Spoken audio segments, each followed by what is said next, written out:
Usted sabe que hay ocasiones en la vida de uno que uno siente que la barca se está hundiendo. Esa barca puede representar el hogar, los negocios, una empresa, una relación, una familia. Y en medio de esa tormenta, Jesús iba en la barca profundamente dormido, tranquilo.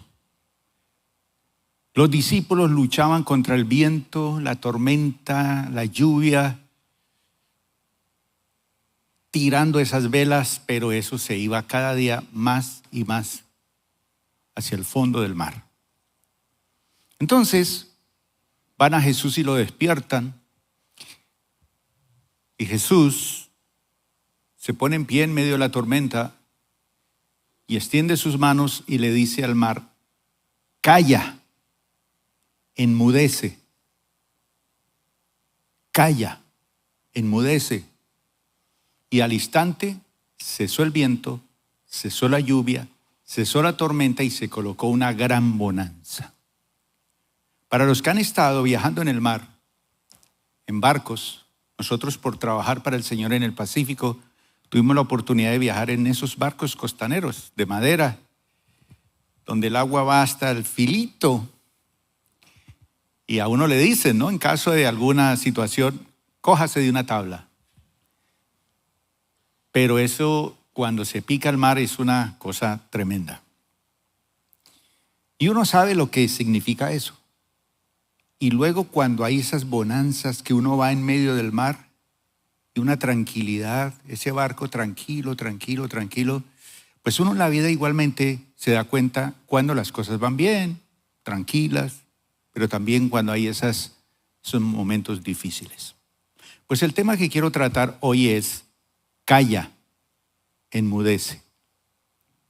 Y es una palabra de autoridad que dio Jesús, pero esa autoridad no la transmitió Él a nosotros para ordenar a ciertas cosas que están pasando seguramente en nuestra vida hoy y decirle: calla, enmudece. Ahora, ¿por qué los discípulos estaban todos asustados? El fuerte viento, la lluvia, todo ese ruido produce una sensación de pánico. Entonces, cualquier cosa que suceda afuera, externamente, impacta nuestra mente, impacta nuestros pensamientos, impacta nuestra manera de pensar. Y muchas veces, nuestros pensamientos nos llevan siempre hacia lo negativo, hacia lo difícil, hacia lo imposible. Pues más del 80% de lo que pensamos nosotros siempre es negativo, siempre es negativo. En estos días yo les contaba que estaba escuchando a un conferencista, un psiquiatra, y este hombre en medio de la conferencia nos dice: les voy a presentar una imagen, analícenla bien, solamente va a estar 5 segundos y luego la quito. Y me van a decir qué vieron. Y puso la imagen y todos fijamos la mirada en esa imagen y luego desapareció. Y nos pregunta: ¿qué vieron? Yo lo que vi fue murciélagos. Murciélagos. Estaban muy bien definidos. Y eso estaba sobre una figura blanca. Pero era más lo que se reflejaba de lo blanco que lo negro. Pero todos en el auditorio dijeron murciélagos. Dijo: ¿y no vieron ángeles? Todos dijimos: pues no. Y vuelve y coloca la imagen y habían más ángeles que murciélagos. Entonces él decía: nuestra mente vuela a tanta velocidad y está programada para ver lo negativo. Y en nuestra vida estamos así. Por eso Jesús nos enseña a través de su palabra a renovar nuestra manera de pensar. Cuando Él dice: arrepentíos y convertíos, porque el reino de los cielos se ha acercado. Y ese arrepentíos tiene una connotación que es: cambien de mentalidad.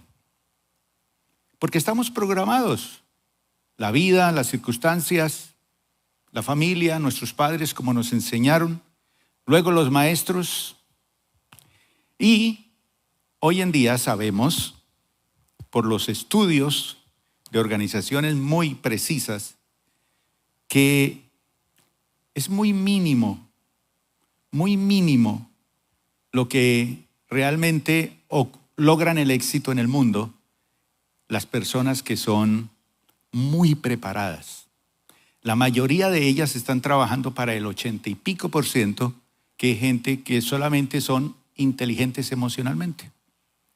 Han manejado sus emociones, su forma de pensar, han cambiado, conocen sus estructuras mentales, emocionales, sus fortalezas, sus debilidades, aprenden a ceder derechos, que es todo el proceso que enseñamos aquí en la iglesia.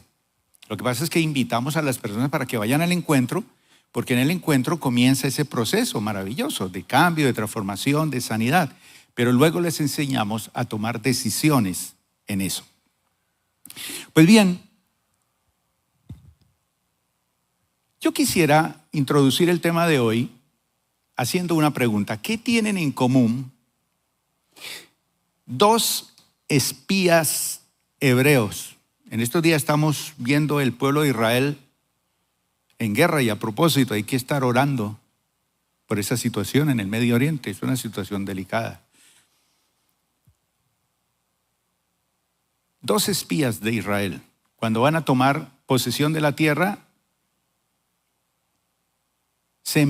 Moisés envía 12 hombres inteligentes, lo mejor de los israelitas. Por cada tribu escogen a uno y los envían a recorrer toda la tierra, recoger el fruto y que traigan un informe de cómo es.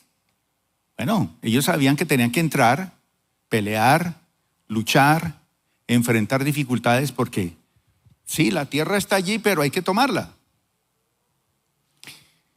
De esos 12 espías, 2 de ellos tuvieron una opinión totalmente diferente a los otros 10.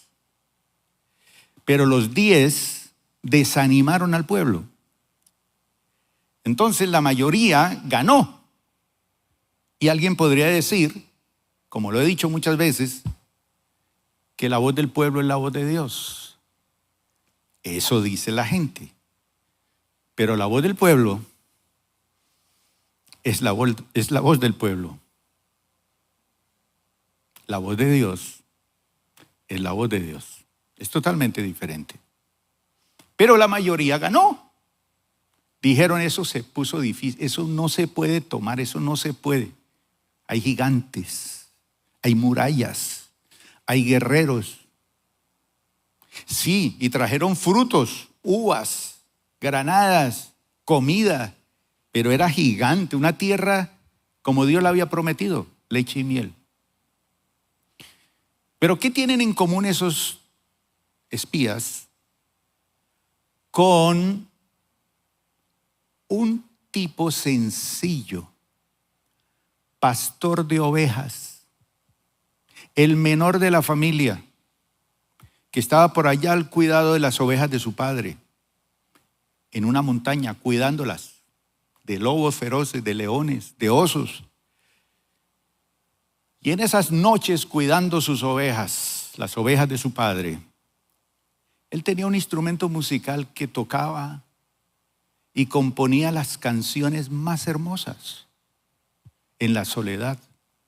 Y muchas de sus canciones las ha cantado el pueblo de Israel a lo largo de su historia, más de 1000 años.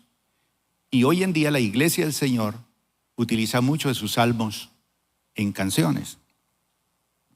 Un pastorcillo de ovejas. Y en tercer lugar, una mujer enferma. Una mujer enferma. Y todos nosotros estamos conociendo personas muy enfermas. Y en estos días hemos conocido personas con unas enfermedades que son terriblemente duras, trágicas. Pues bien, aparte de sus historias, que las encontramos en la Biblia, todos esos 3 enfrentaron un enemigo común. unos espías, unos líderes, unos guerreros,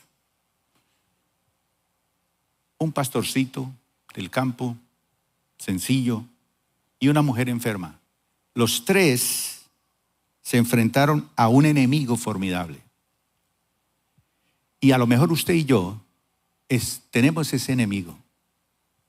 Grandes pensadores han dicho que es uno de los peores enemigos del ser humano. ¿Sabe cuál fue ese enemigo? La mente. La mente. Ahora bien, la mente es un instrumento poderosísimo. Además es una herramienta que es efectiva. Pero también la mente es un arma sumamente poderosa que Dios ha puesto en nuestras manos. Pero también puede ser la más cruel o el más cruel de todos nuestros adversarios. Porque siempre la gente, el 83%, piensa en todo lo negativo. Piensa en que no puede, en que está difícil, en que está la situación. Y cuando uno se pone a hablar con la gente y a orar muchas veces, pues uno tiene que llevar a las personas al secreto del éxito para cambiar las circunstancias, orar. Y cuando uno ora, el Señor lo lleva a uno a las fronteras de lo conocido, pero lo lleva también a introducirse en el mundo de lo desconocido. Entonces, cuando usted arranca algo que es desconocido, si ora, le garantizo que va a tener éxito. ¿Y quién de los que estamos aquí hemos tenido que enfrentar en alguna ocasión de la vida algo totalmente desconocido? Por ejemplo, cuando usted se casó, cuando usted tuvo su primer hijo, un mundo desconocido. Cuando fue al médico y el médico le dijo: señora, lo siento, arregle maletas porque le quedan 3 meses de vida, se va a morir. Son cosas que pasan. La mente es uno de los más crueles de nuestros adversarios. Y es que la mente, si uno no la sabe manejar, ella nos va a controlar. ¿A través de qué? De pensamientos. Pensamientos que muchas veces pensamos que son nuestros, pero que no son nuestros, sino que el enemigo los ha implantado para hacernos creer que son nuestros. Y los creemos y los aceptamos. Y ellos tienen la capacidad tremendamente de direccionar nuestra vida. Es por eso que el proverbista nos advierte con una sentencia. Leamos este pasaje. Proverbios capítulo 4, versículo número 23. Sobre todas las cosas que usted cuida. ¿Cuida la moto? ¿Cuida la casa? ¿Cuida el carro? ¿Cuida a su esposa? ¿Cuida su vida? Sobre todas las cosas, póngalas ahí encima. Dice, cuida tu corazón. Y eso es la mente. Cuida tu corazón, porque este determina el rumbo de tu vida. Entonces, cuando llega un mensaje a nuestra mente, nosotros lo procesamos y nos invade y muchas veces determina nuestra vida.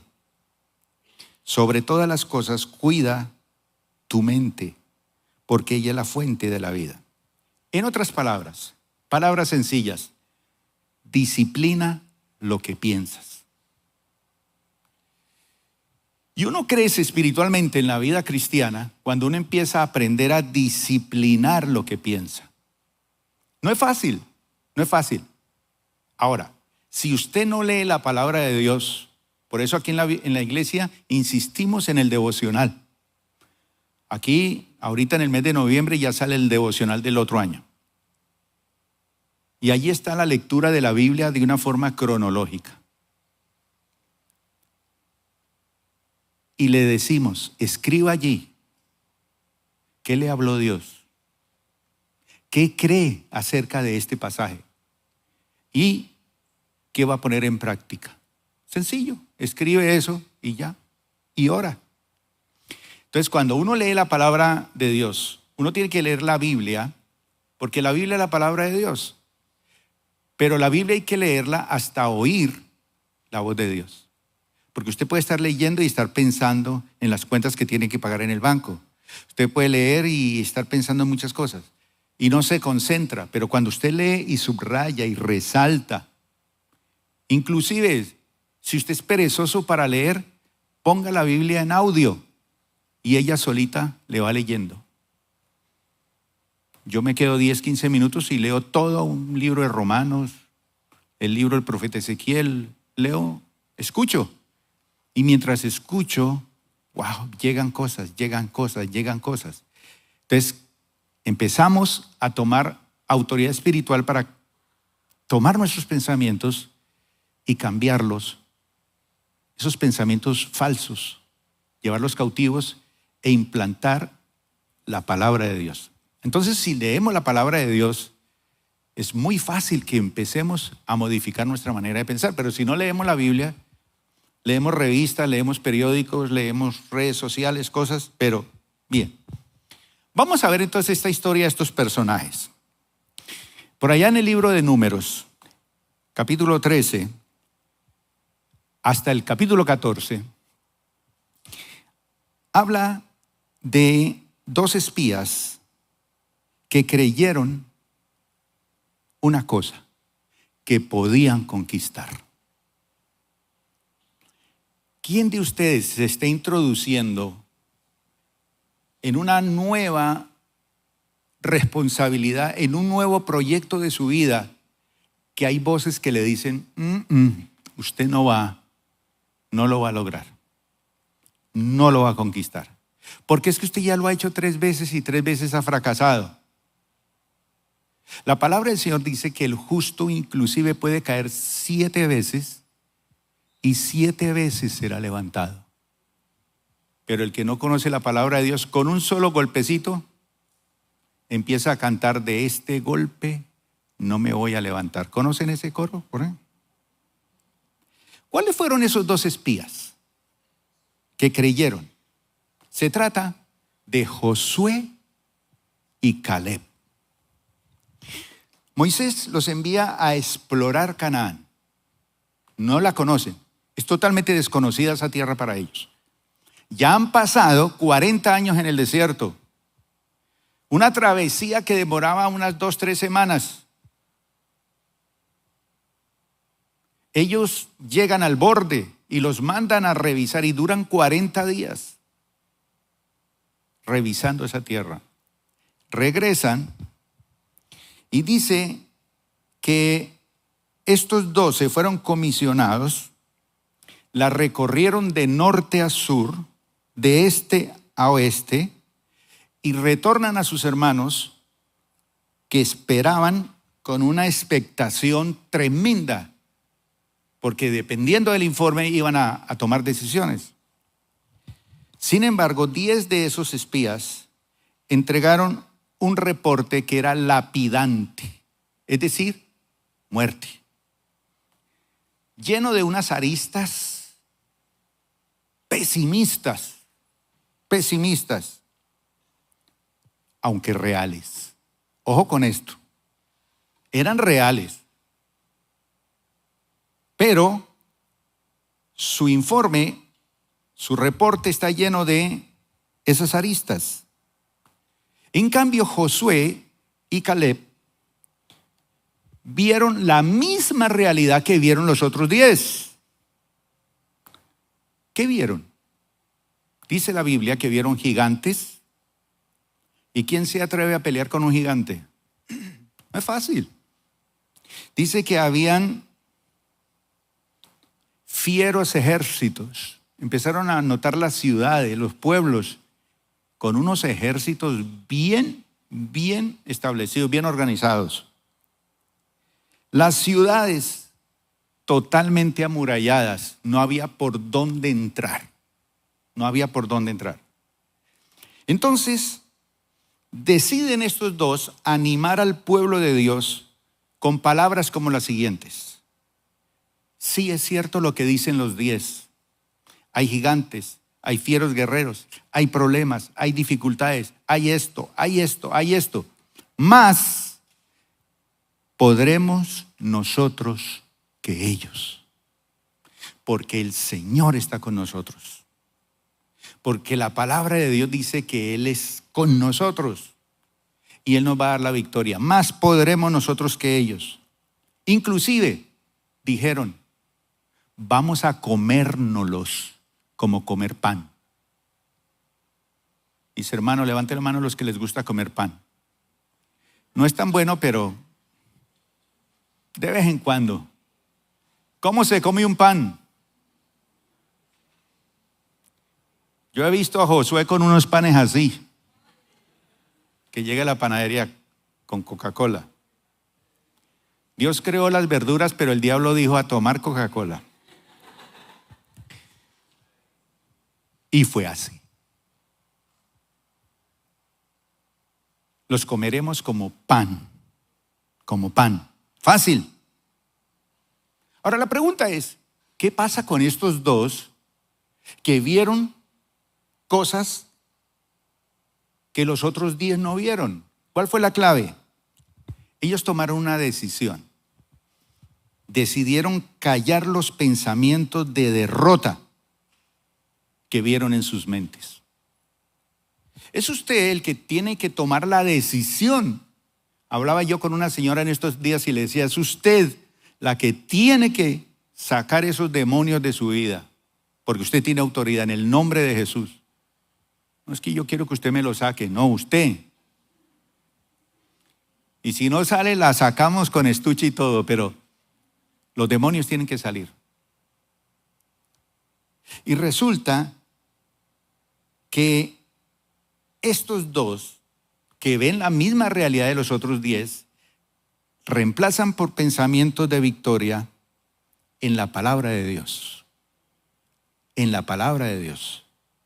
Y aunque las circunstancias estaban todas en su contra, igual ellos optaron por decirle no a esa realidad. Es que uno no puede negar que habían gigantes, que habían ciudades amuralladas, que habían guerreros, que la cosa estaba difícil. Uno no puede negar la realidad. Pero aunque las circunstancias estaban en su contra, ellos optan por decirle no y decirle sí a lo que va más allá de las probabilidades. En mi vida cristiana he tomado decisiones así. En momentos en que las probabilidades estaban todas en contra, todas en contra. Y aún así decidimos decirle sí. ¿Por qué? ¿Porque tengo pensamiento positivo? No, porque tengo la palabra de Dios. Y dice su palabra, cielo y tierra pasarán, pero mis palabras no pasarán. Y Dios dice que Él envía su palabra a la tierra y que su palabra nunca vuelve vacía. Entonces usted tiene la palabra, ¿dónde? En su boca y en su corazón. Declare la palabra de Dios, aunque las circunstancias sean muy difíciles. ¿Qué problema? Démosle el aplauso al Señor, ¿sí? Gracias. Entonces, 10 dicen, no, seamos realistas. Esto no se puede, esto no se puede. Y los 2 dijeron, sí, seamos realistas, pero sí se puede. Los comeremos como pan. Dios está con nosotros. Dios los va a entregar en nuestras manos. Esas ciudades van a ser nuestras. ¿Qué pasó? La historia dice que el pueblo le creyó ¿a quién? ¿A los 2 o a los 10? A la mayoría. A los que dijeron, no se puede. Entonces Dios dijo, listo. Entonces cada día que recorrieron en la tierra, que la vieron, que la contemplaron, que iba a ser suya, ahora cada día se va a convertir en un año de demora. Y entonces les dijo, Dios, cuando el último de ustedes, los que están aquí, es como estar hablando yo aquí con ustedes. Mire estas palabras tan fuertes. Cuando todos ustedes, los que están aquí, se hayan muerto, sus hijos sí van a entrar. Y entonces el último que colgó, los guayos, se murió. ¿Qué? Ay, por fin se murió. Cuando ese se murió, la nueva generación fueron los que entraron a poseer la tierra y la bendición. Entonces, cada pensamiento nos puede hacer demorar 40 veces más de tiempo. Y eso es tremendo. ¿Por qué no se nos dan las cosas? Porque no decidimos tomar esa decisión. Veamos el segundo ejemplo. Es el pastorcillo. Esta historia está en el primer libro de Samuel. Se para frente a un gigante, tremendo gigante, un tipo de más de 3 metros, y lo venció. ¿Quién era ese muchachito? David. David tenía 18 años, es decir, estaba en la flor de la juventud. 18 años. Cuando se enfrenta a ese tremendo gigante llamado Goliat.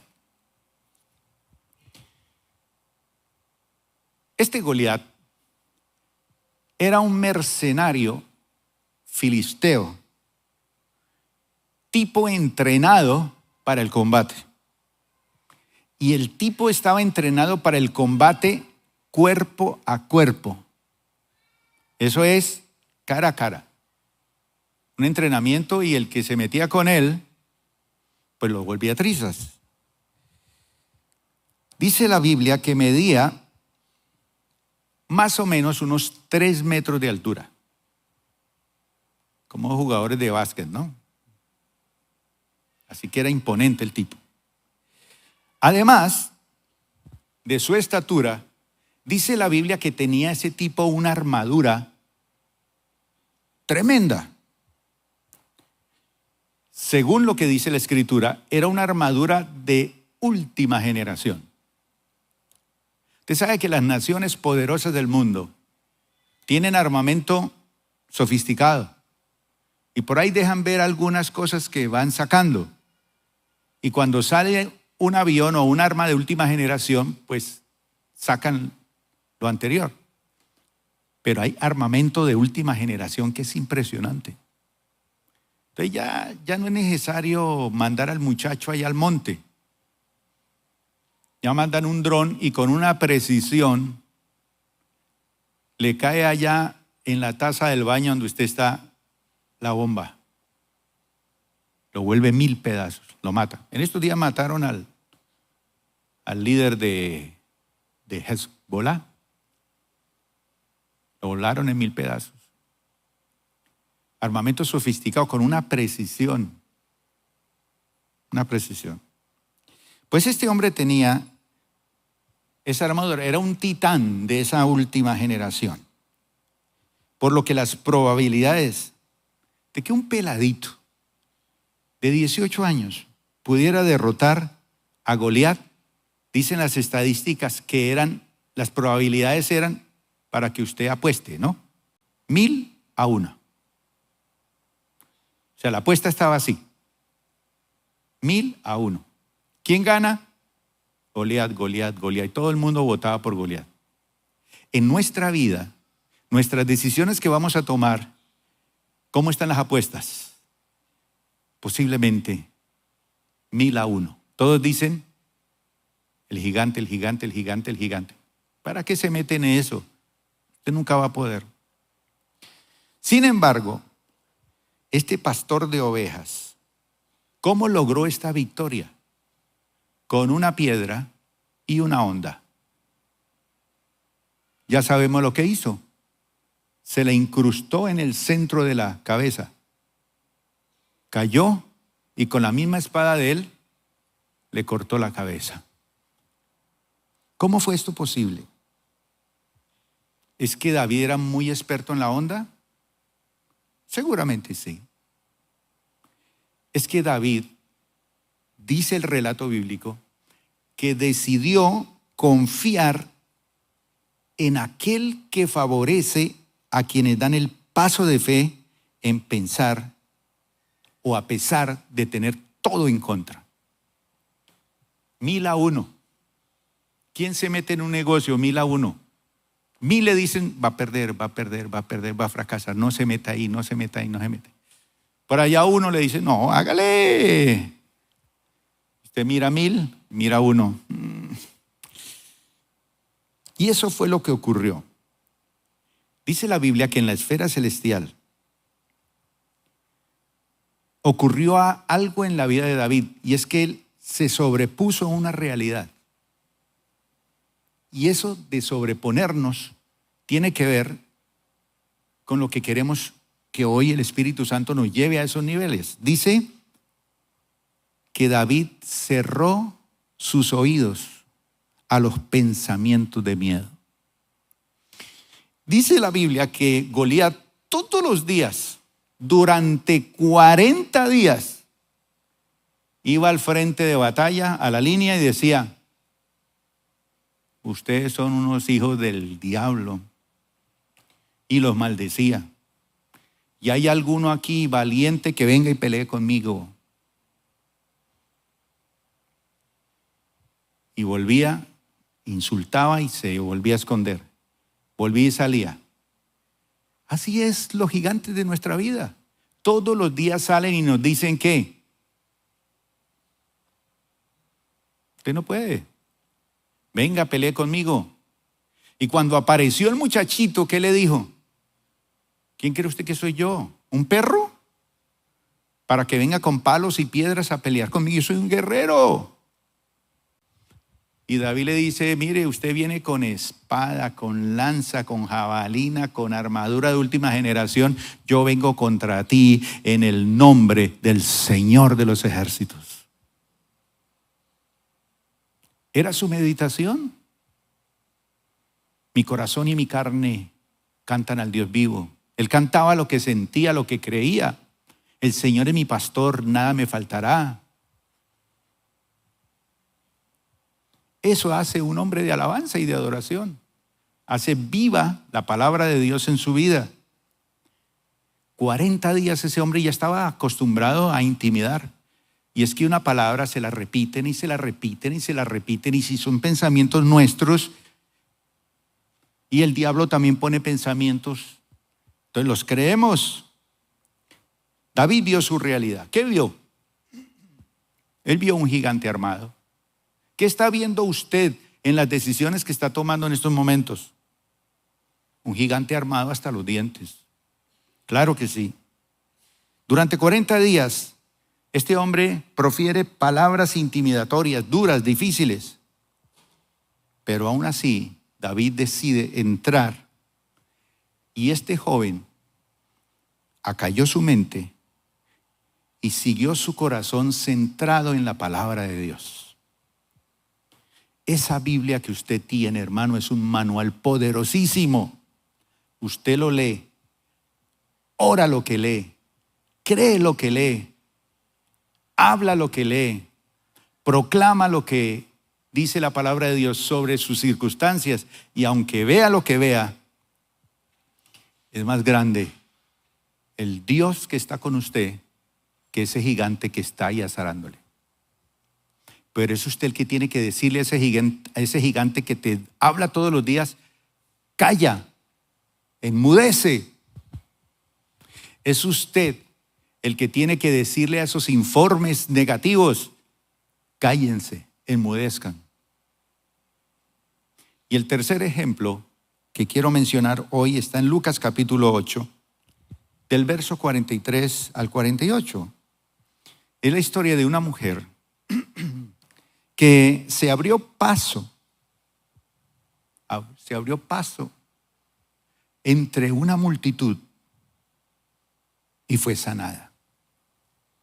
La Biblia nos dice que no sabemos nada del nombre de esta mujer. Y así lo deja relatado la palabra de Dios. No dice y Teresa se acercó o Luisa se acercó. No.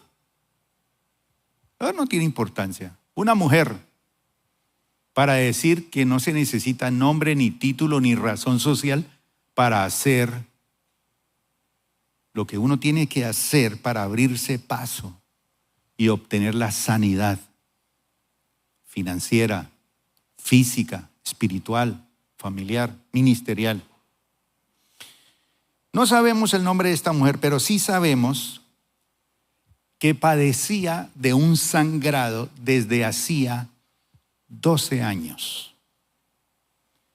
Qué incomodidad para una dama, sangrando a todo momento. Y no había en ese entonces lo que se tiene ahora, ¿no? Las famosas toallas higiénicas, ¿no? Que puede cambiar y bote. No, imagínese la incomodidad. Trapos. Los olores.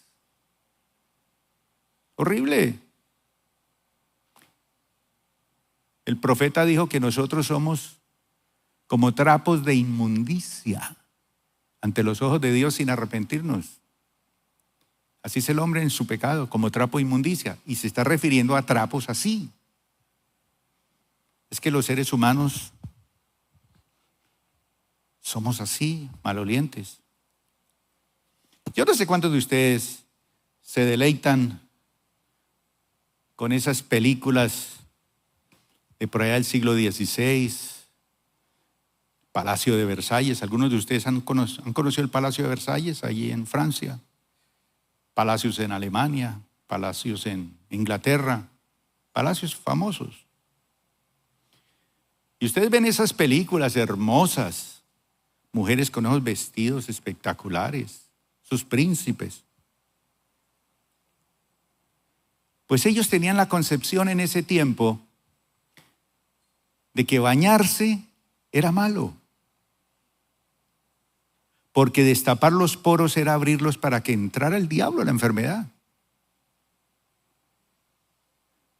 Entonces, esas reinas, princesas, príncipes,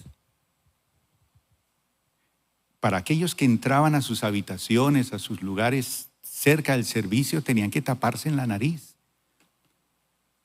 porque olían inmundo. Ellos, ellas, apestaban. Y en esos palacios no habían baños.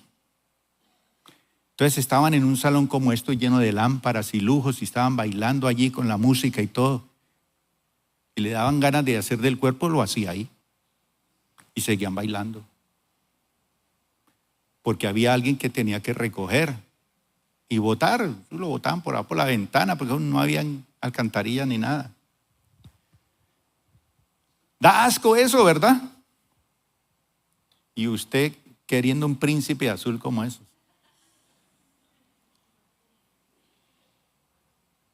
Gracias a Dios hay agüita, mi hermano, para bañarse. Y que hoy le tocó baño, ¿no? Pero esta mujer se bañaba todos los días. Esta mujer no llevaba un mes, 2 meses, 12 años de su vida. Y dice algo más, que esta mujer había gastado todo lo que tenía en los médicos.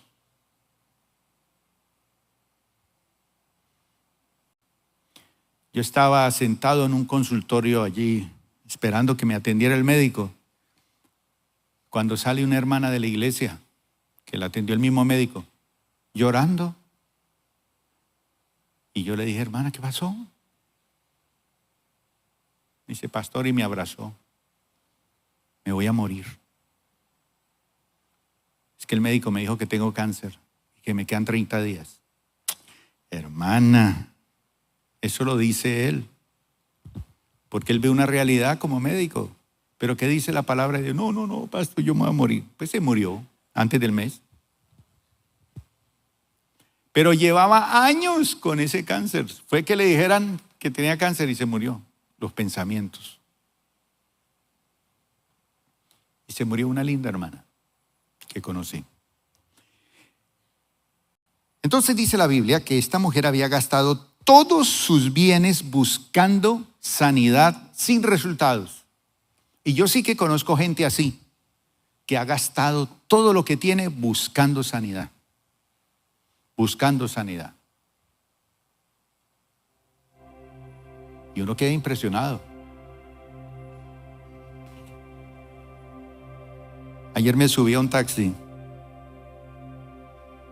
y empecé a hablar con el chofer. Yo con el deseo de compartirle el Señor, ¿no? Y él me saluda en medio de un calor que estaba haciendo tremendo ese día. Y él me saluda y me dice: don Luis, que tenga un muy buen día. Le digo: qué raro que usted no diga que qué calor. Dice: no, yo me levanto por la mañana y le digo: Dios, gracias por este nuevo día, por la vida, y ayúdame a hacer una bendición para el que me encuentre hoy. Yo dije: ay, este es cristiano. Entonces me empezó a contar su vida, que cristiano, no era ningún cristiano, pero tenía un concepto de la vida impresionante. Entonces, charlando y charlando, me contó acerca de su hija. Cuando tiene 16 años, su último año de bachillerato, dice: yo siendo racista, ella se enamoró de un hombre de Buenaventura. Él no era negro, él era azul.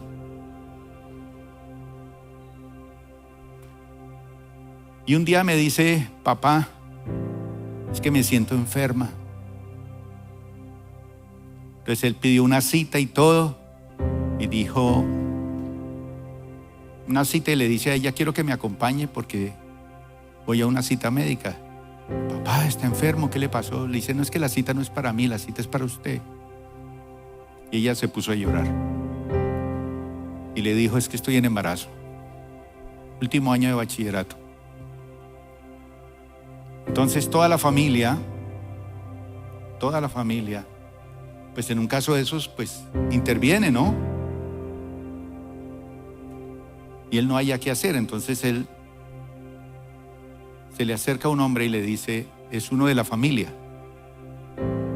el único de la familia, que se acerca y le dice: yo la mato, o la echo, como mínimo. Y empezó a decirle un palabrerío y todo. Y él le dice: me sorprende que usted es el único cristiano y va a la iglesia cristiana y es el único que me ha dado una palabra de muerte, y todos los demás me han dado una palabra de vida.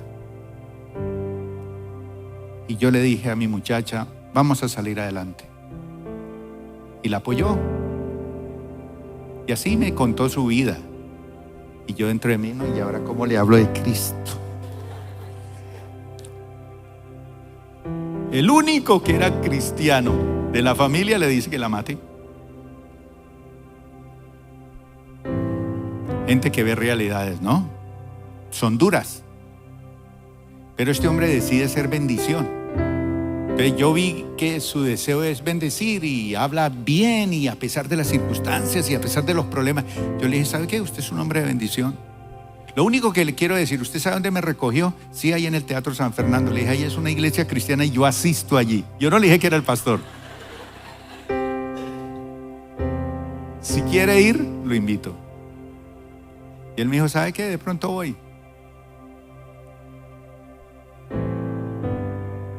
La palabra del Señor dice que la vida había sido muy dura con esta mujer. Un día escuchó un tal Jesús que sanaba, que limpiaba leprosos, que hacía milagros, que le daba vista a los ciegos, que enderezaba a los jorobados, que devolvía vida a los muertos. Entonces se arma de valor y contra todas las probabilidades fue en búsqueda de Jesús hasta que lo encontró. Pero cuando lo encontró estaba rodeado de una multitud de gente. Y cuando ella se acerca, quiere llegar a Jesús, porque ella dijo: si tan solo toco el borde del manto, seré sana. Entonces ella quería llegar y todos, y los discípulos que estaban en el círculo más cercano le decían cosas: retírese. Entonces, como ella insistía, todos empezaron a insultarla. ¿Y a quién le gusta que lo insulten? Pues la gente empezó a insultarla: quítese de aquí, vieja, quítese de aquí, quítese. ¿Han oído esas voces en la vida? Quítese de aquí. Ella simplemente fue y a empujones llegó a los pies del maestro hasta tocar el borde del manto nomás. Y eso, dice la Biblia, que hizo salir poder de él. Y al instante su enfermedad cesó. Y lo sintió. Es como cuando uno está enfermo de esas gripas todas raras, fiebres, y uno llega como el tercer día por allá, cuando ¡pim!, como que uno siente que es sano, que de nuevo. Y dice la palabra que esta mujer vence todos los estigmas de una sociedad. Vaya, toque un rabino de esos, la cogían a piedra. Y entonces, pese a todos esos paradigmas mentales: quítese de aquí, no insista, no lo haga.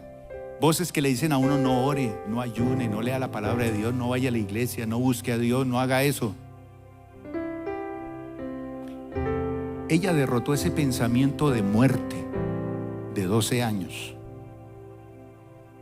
Y entonces dice no a las probabilidades y dice sí a la gran oportunidad de recibir sanidad. ¿Qué hizo? Abrirse paso entre la multitud de sus propios pensamientos. Porque no es la gente, mi hermano. Mire, aquí hay mucha gente y es difícil abrirse paso entre tanta gente. Ábrase paso entre tantos pensamientos hasta llegar a la luz que es Jesús. Palabras finales. Póngase de pie, mi hermano. ¿Qué tienen en común estas tres historias? Gigantes, problemas, ciudades amuralladas, dificultades. Un gigante que está maldiciéndolo todos los días, diciéndole: usted no va a poder salir adelante. O una enfermedad que la ha golpeado o lo ha golpeado por años. Pues, mi hermano, nuestra mente debe ser renovada. Y una de las formas más efectivas para hacerlo es negarse a esas probabilidades que se levantan. Por ejemplo, un informe médico, aunque sea devastante, un negocio en quiebra, un matrimonio en ruinas, un trabajo asfixiante, un proyecto que no resulta.